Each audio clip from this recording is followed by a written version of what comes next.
are the ones who live here. نحنا يلي عايشين هون. I am Farrah Khatib, and we are proud to share with you these stories of life in Lebanon.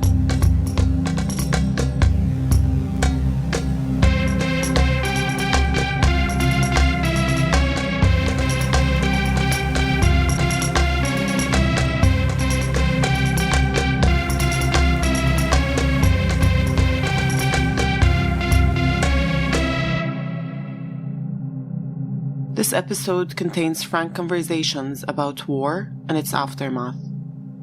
We know that some people may find stories on this topic difficult to hear. If it feels like this might be you, take care of yourself first. So far, in the current war to destroy my country, the one that's still ongoing and has been raging since October of 2023, Israeli jets and drones have struck our villages, our healthcare facilities, and our homes about 15,000 times. This is just the latest attempt to destroy Lebanon, though, and many of these recent attacks have been gross violations of the international laws of war. A clear and outright set of war crimes that have been supported and funded by Western countries for decades. We are a small country. And since October of 2023, over 1 million of us were displaced from our villages. This means that 1 out of every 5 Lebanese families was driven from their homes. And since the so-called ceasefire in November of 2024, Israel has not stopped their regular attacks on Lebanon. Israeli troops agreed to withdraw from our southern lands, and for the most part, they haven't done it. They've just kept attacking. They keep carpet bombing villages like Ansar and the Beqa Valley. They keep attacking our civilians. In fact, by the recording of this audio, Israel has attacked Lebanon more than 1,400 times since that agreement. A one-sided ceasefire that, in fact, sees nothing. It's all a cruel joke. At this point, the numbers mean nothing. I can tell you that Israel has directly killed more than 4,000 people in Lebanon. I can tell you that the number of direct deaths from Israeli attacks in Gaza is over 50,000 now. And the indirect ones caused by starvation, by diseases, by infections and torture are close to 200,000. But everyone has seen those numbers. That's how the war is reported. All big numbers that blur together. At this point, seeing 20 or so deaths in a day felt like a blessing. It could have been worse. It was worse. The news is full of big and scary numbers. And altogether, they mean nothing except that the problems of the world are overwhelming. And your brain has to just go numb so you don't get overwhelmed because you've still got shit to do with your own life. You've heard the numbers, and you may think that you know who we are, but we will tell you about us. We're going to tell our stories of life in Lebanon differently. Life here has always been relatively absurd, an average, regular level of absurdity that became who we are, part of our familiar identity. But the absurdity has now heightened and had a manic break, and we're now living in the strange aftermath. Life here, currently, recently, and has always been controlled by governments of other countries. Now, another state that has tried to occupy us before is acting in supposed self-defense. They would send a text or even post a tweet of an evacuation order, just assuming, I guess, that you're watching your Twitter feed at that particular moment. They're warning you that your home is about to be destroyed. And they would send it to you minutes after they've already sent the missiles that will very shortly pulverize it and kill your child, your mother, your neighbor. That taunting and diabolically ironic text message was hailed as a sign of restraint in the international press. So we're not going to make it seem like life here makes any sort of coherent, rational sense. We're going to tell you our stories in snippets and vignettes. We don't want your sadness or your impotent guilt. We want your outrage and your understanding, We want you to be a witness and to share these stories with other people. And we want you to think about how what's happening here can happen anywhere in the world if we sit back and let it. يعني بتعرفي something happened with me today. I just remembered while you were talking to me. I was out يعني I ordered the cab, okay, and I told him إنه please pick me up from my house إنه بدي أجيب غرض وأرجع على البيت. هيدا من الصبح, okay. My stepmom, she calls me, she's like, Lyne, إنه وين أنت? I'm like, إنه I'm in the cab. She tells me on the phone, إنه with which cab are you going? I was like, I'm going with Hussein. And she's like, oh, Hussein's house was destroyed.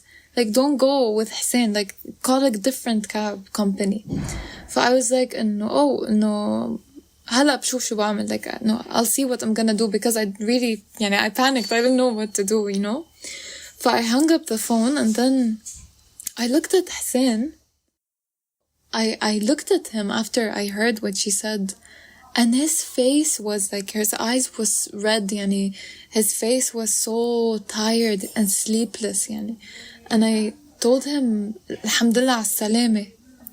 And he was like, Allah يسلمك, كيف عرفتي? إنه how did you know? How did you know? And I told him إنه Rola told me, like my stepmom, she told me that your house was destroyed.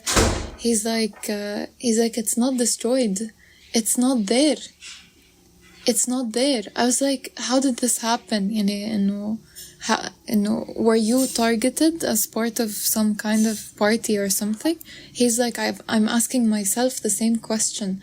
I don't know why me and my friend's house would be targeted and we are just living there with our families and not associated with anyone.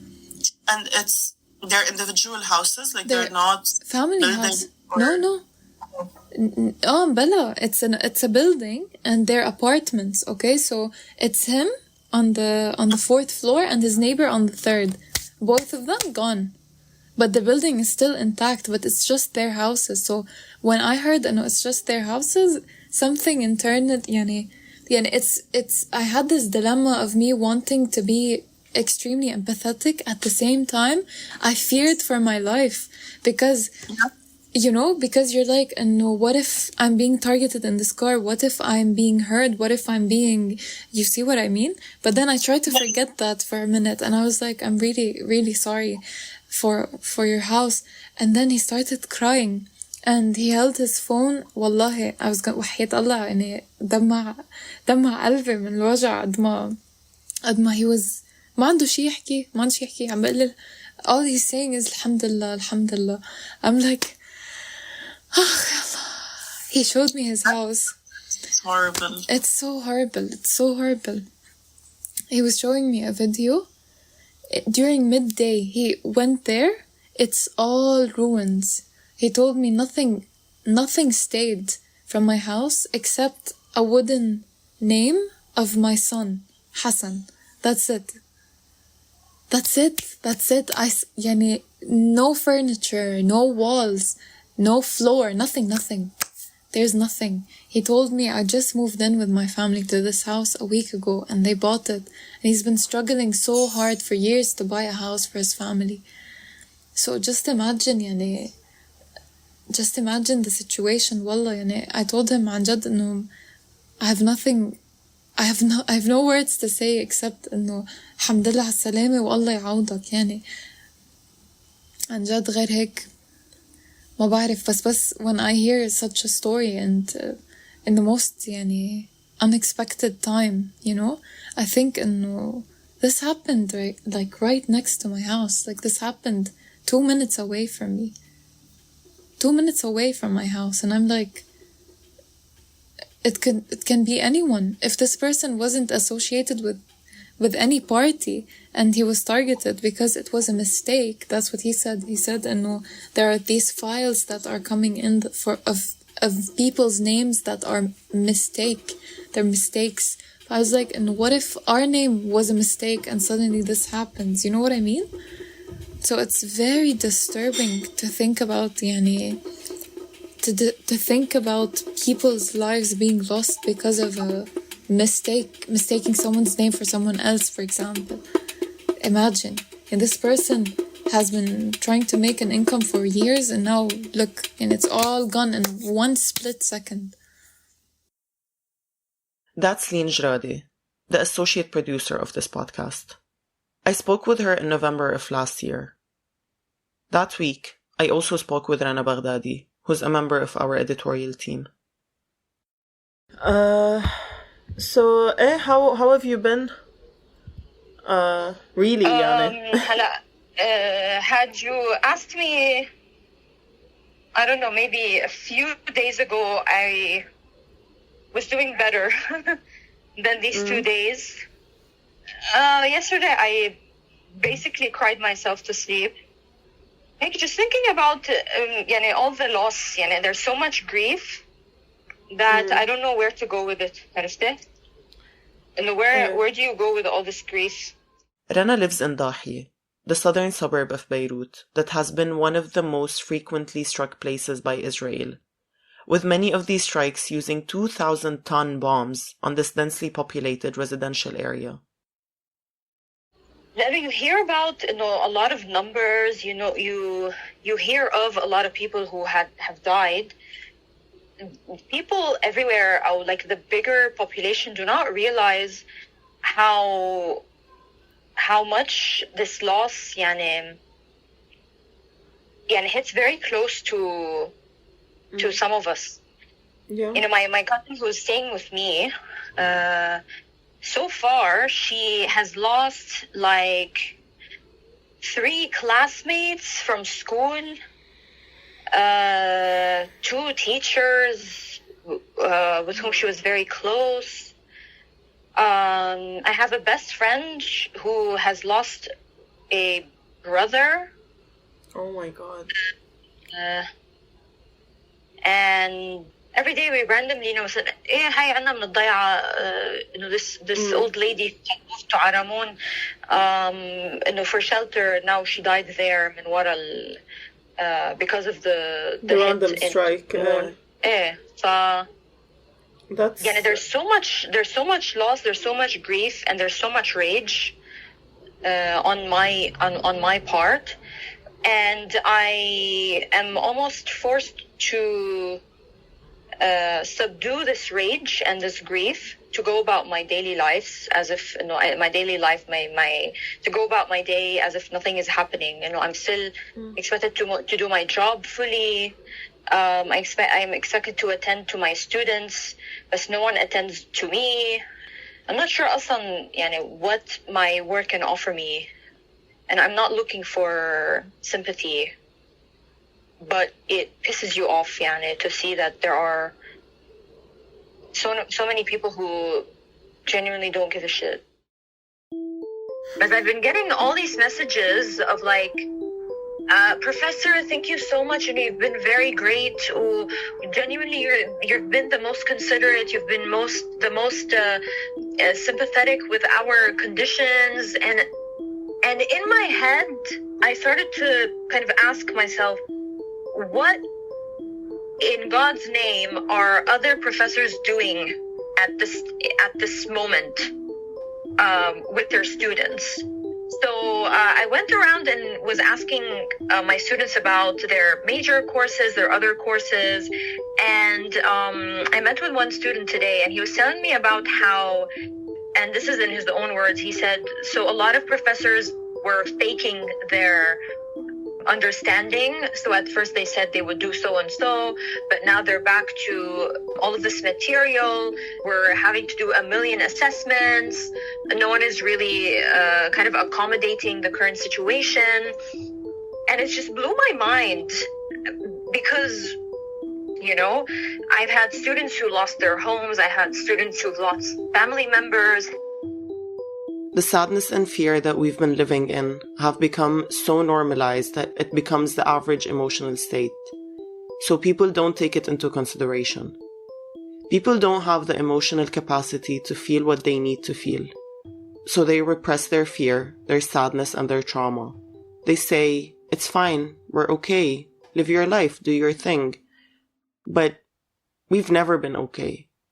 And this makes it very difficult to consider other people's experiences when you're always repressing your own.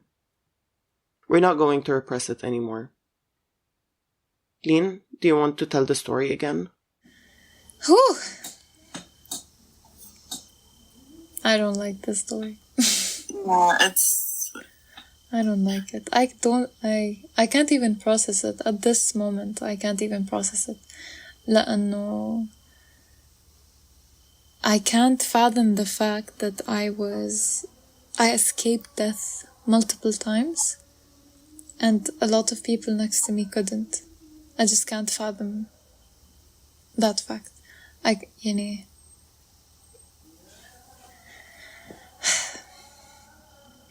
Yeah. So it was one of those evenings where I got paid and my mom needs money, and so I give her money like a monthly allowance every month because she cannot really sustain herself or her son on a monthly basis. And so I go to the nearest OMT or the OMT that usually opens at this hour, which is next to Hara. And so I went there, and as I was sending the money, خلاص مش الحال, I went back in the car. The minute I went back in the car, I heard like a loud explosion, but there was so much pressure in the car because I had the windows closed, and so the car was reverberating back and forth. And I swear to God, 2 seconds, I saw everyone just panicking and screaming in the streets, and everyone was running, and suddenly there was an ambulance, and I was like, what the hell is going on? I just looked all around me, and I just saw everyone yelling and screaming and jumping. Someone was going in the taxi, leaving. A family was taking its children in the cars. A father was holding his child and throwing them in the car. You see a lot of chaos that was spreading in seconds, and you can't even capture all of that, and you're just freezing in time. You're like, and what should I do? So you just turn the wheel and you run back home, But then when I reached home, my dad was telling me إنه ضربوا الحارة, they struck Hara, and I was like, I know, but I didn't say that I was there. I never actually told anyone that I was there because that would create a bigger problem, saying that I was close to death, basically. Yeah. Her existence was almost obliterated at a random moment on a random day for no real reason at all. She could have become one of those terrible statistics, and her immediate reaction was to spare her family the burden of knowing about it and all the additional worry that would inflict on them. So she pushed it down, until now. We don't talk much about PTSD in Lebanon, because we rarely get to the post in post-traumatic stress disorder. PTSD feels like a privilege, because it means that you were able to get past the trauma. Sometimes, though, the cycle of traumas slows, and you can catch your breath. And that's exactly when the tragedy of everything crashes down on you. I asked Rana how she was feeling after the so-called ceasefire. I think, and because actually a number of people asked me this question during the war and after, and their question was, how are you feeling? And during the war, it was very strange what I was feeling, because I think mentally I was doing my best during the war, which is very strange. Because during the war, I felt an urge to keep going. And in keeping going, I felt like I was working towards what is better. And I was working towards the hope that existed. So in my head, I'm like spending these days with the hope of what is to come. And one direct hope was the war ending. But I feel like the grief registered after the war. And this is when I started to slip into, how do I say it? A melancholy, perhaps. Like, emotionally speaking, I don't think I have recovered from, like, the day of the ceasefire announcement. And I remember throughout a month and or was it 2 months? I can't remember how long the war was. But throughout the entirety of the war, not once did I stay home. I would get up every day, fully dressed, full face of makeup. If not, I go to the gym. And then after that, again, fully dressed, full face of makeup, go about my business, run errands, go to a cafe, work, write. And I was even doing creative work, which I struggle with a lot. But on the day of the ceasefire announcement, which was very late in the evening. So the next morning, and then for the entirety of that day, I was lying in bed and crying. I was suddenly hit with a sense of absolute despair, and I felt like all the grief that I have been, I would say, just brushing on, hit me all at once, like this big slap in the face. And so I couldn't get out of bed, and I was crying the entire day. And I don't think I've recovered yet from that particular day. So that's how we've been. This isn't the season 2 that we planned on putting out. It was going to have different stories that don't seem as important to us anymore. We were going to release it last summer too. It's been hard to focus on anything, honestly, and sometimes our faith in the power of storytelling has slipped. All you have to do is look over the border to Palestine. There were plenty of storytellers in Gaza and the West Bank. Plenty of people documenting everything that was happening to them. And all those stories, constantly streaming around the world, did not stop the atrocities. But we kept working on these stories when we could, when we had the energy and the optimism. And now we share them with you to be our witness as we try to make sense of all of this.